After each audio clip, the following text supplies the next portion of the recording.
Hermano, tanto gusto estar acá con usted y sobre todo con esa amada teleaudiencia. Habíamos hablado de un término importante, además de todos esos casos de corrupción que tradicionalmente uno se siente bastante impotente porque realmente se habla del caso, pero las autoridades que deben asumir el rol realmente no lo ejecutan. Es decir, nos da mucha pena porque en el fondo eso va en detrimento de la población. Habíamos hablado, termina siendo disonante. Disonante, cuando hablamos de disonancia, hablamos de comportamientos, conductas que son contradictorias y evidencian cierta incoherencia. En el caso de disonancia cognitiva, la cognición tiene que ver con el pensamiento, con la inteligencia, si con la mente humana, es decir, resultan tantas cosas que resultan disonantes y realmente te parece el mismo fin de la política. Por ejemplo, el fin de la política, uno de ellos es liberar al ser humano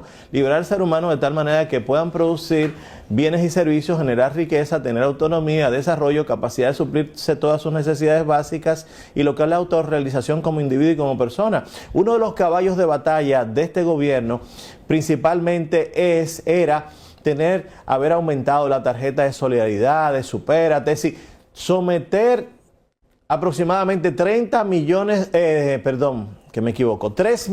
dominicanos en condiciones de pobreza, porque en vez de eliminar la necesidad de esperar a recibir, lo que hacen es que la mantienen. Para mí, a mi entender, eso es disonante. ¿Qué piensa usted? Totalmente de acuerdo. Es que en la política dominicana la disonancia, más que cognitiva, es una disonancia conductual.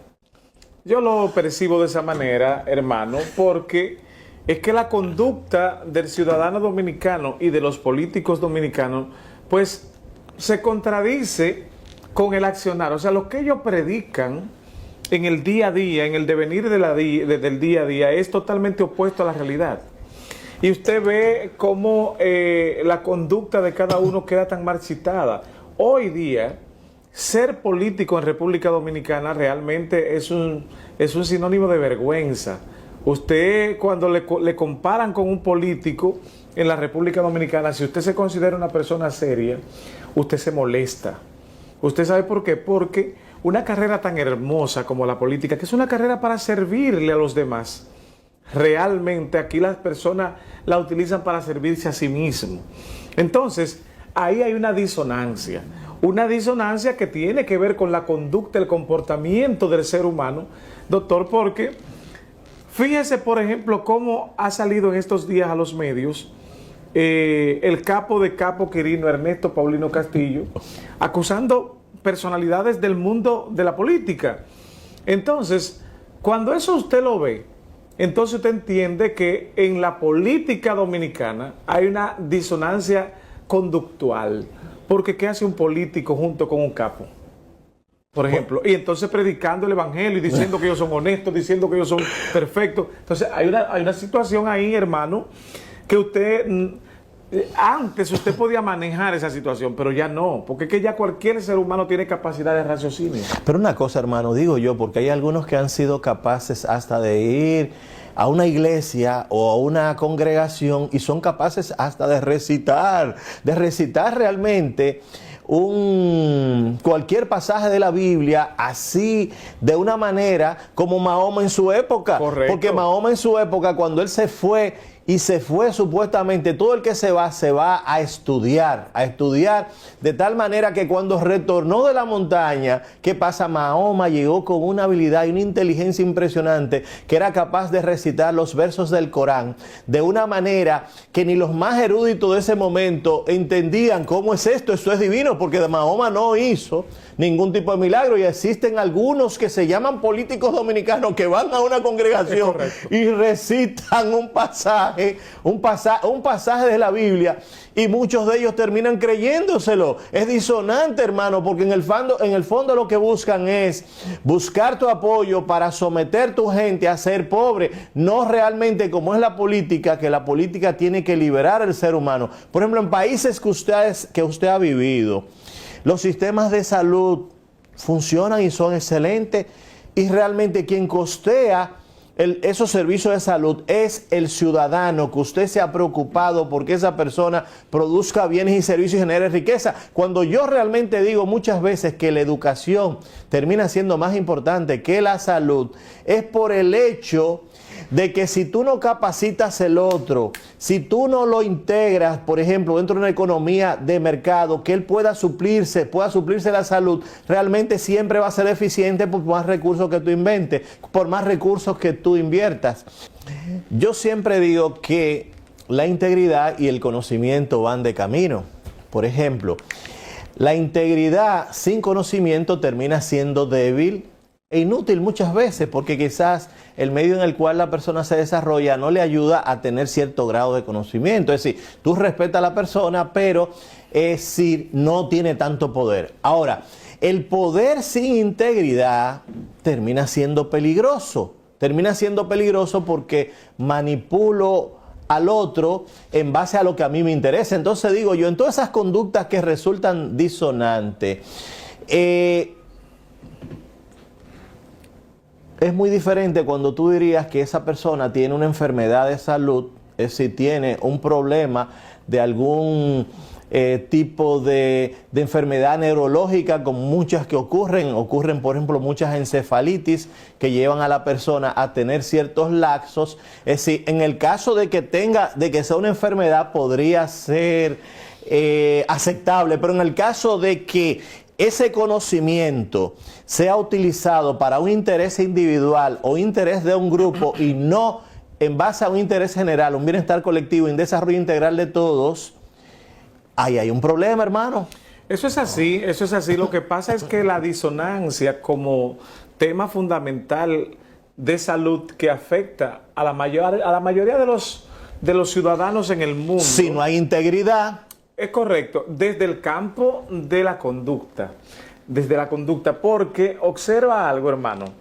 Una persona que tiene una conducta comprometida, su integridad va de la mano con ella. Porque imagínese usted, su conducta, su comportamiento en cuanto a la salud mental suya, es la que conlleva que usted pueda tener menos calidad de vida, menos tiempo de vida, porque aquí matan mucha gente por la conducta. Aquí muchas personas fallecen hasta que con una agresión, hasta por un accidente de tránsito, precisamente por un problema conductual que lo traen desde la disonancia interna, esa disonancia conductual que no le permite tener un equilibrio con los demás para con su prójimo. Pero ahí entraríamos entonces en algo de lo que es la inteligencia emocional y también lo que sería el dominio que existe en muchas personas, y es verdad, pero también cuando tú tienes muchos problemas económicos, cuando tú tienes, quizás si tienes un 49% de la población teniendo que tomar prestado para poder comer, esos problemas económicos generan hasta casos de violencias importantes dentro de la familia y de violaciones y de todo, porque en el fondo el problema es económico. Sí, pero mire, doctor, por ejemplo, con la disonancia desde el campo de la salud, uno también la encuentra cuando, por ejemplo, desde mi área, observe cómo han aumentado, se han incrementado los sistemas digitales en el mundo. Todo ya es con una tablet, con una table, con un celular, con una pantalla. Sin embargo, la Organización Mundial de la Salud ha expresado de manera precisa, año 2020-2021, de que para el año 2044 estaríamos enfrentando una pandemia por miopía. Una pandemia provocada por los instrumentos digitales de la época.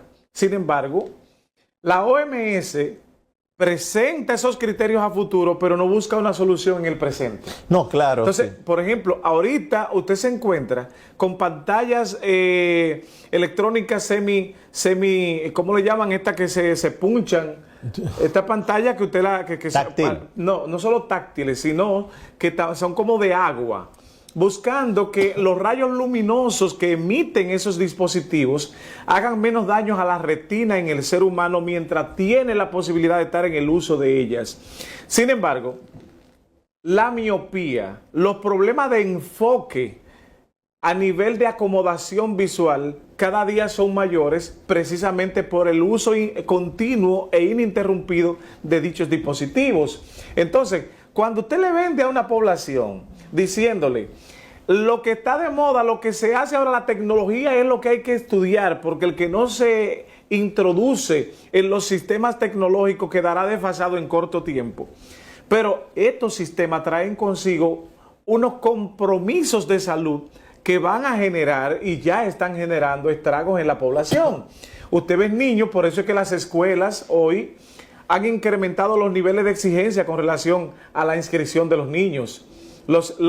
Ahora te están pidiendo de manera obligatoria la evaluación oftalmológica. ¿Por qué? Porque es que todos los niños, desde que tienen uso movilidad, ya te piden un celular o una tablet y es mirando los muñequitos a través de los sistemas y los dispositivos. Entonces, esos dispositivos emiten rayos gamma, emiten rayos ultravioleta que generan laceración en las fobias retinianas y va generando una bifurcación en las precisiones de las imágenes que, como dije ahorita, para el año 2044 la Organización Mundial de la Salud ha pronosticado una pandemia por baja visión en los defectos refractivos de la miopía. Digo, yo realmente usted que habla de miopía, además de un daño estructural, muchas veces puede ocurrir lo que es un efecto de acomodación. Hay que ver que el ojo, por ejemplo, de lo que es la parte posterior, donde está la mácula, donde está la retina, hasta la córnea, son de 22 milímetros. Ahora, ¿qué ocurre? Si esa distancia es mucho mayor, ya hay problemas. Es decir, usted puede ver muy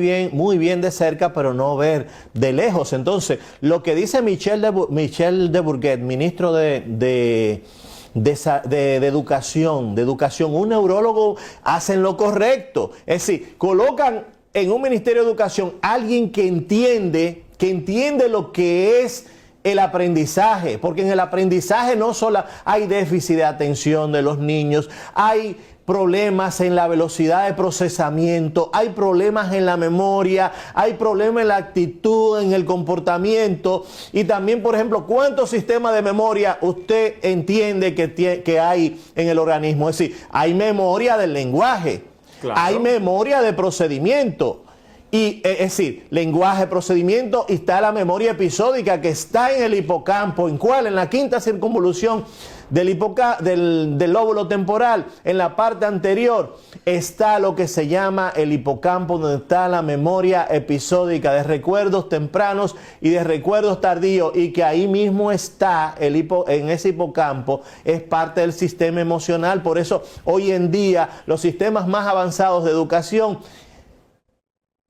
colocan, por ejemplo, métodos para poder elegir métodos adecuados, porque todo lo que el niño aprende por emoción o por miedo termina fijándolos. Mientras más sentido se le agrega al aprendizaje, más fácil será aprenderlo. Entonces, si muchas veces, ¿por qué fracasan la mayor parte de los métodos educativos que se implementan? Primero, porque no colocan la persona adecuada. Lo primero que usted tiene que colocar es una persona que sea brillante, de tal manera que los demás digan: yo quiero ser como él, quiero tener la inteligencia que esa persona quiera, quiero ser como él. Y si usted no entiende los principios, usted no va a entender los métodos, cuáles son los métodos adecuados, los abordajes, usted no va a entender lo que son el tema de inteligencias múltiples, y que cada niño viene a este mundo con un talento diferente. Entonces, por ejemplo, cuando Albert Camus ganó el premio Nobel de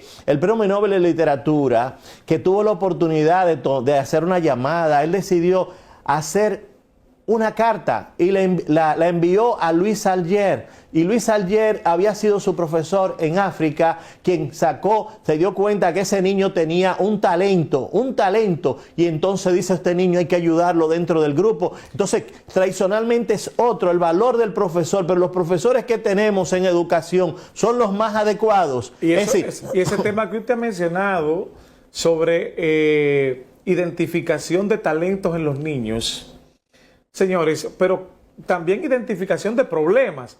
Es que la política de salud que hemos tenido en la República Dominicana desde siempre es una política de salud comprometida. Y digo comprometida porque realmente no hay un organigrama que mande una señal de que se quiere hacer mejor las cosas cada día. ¿A qué me estoy refiriendo?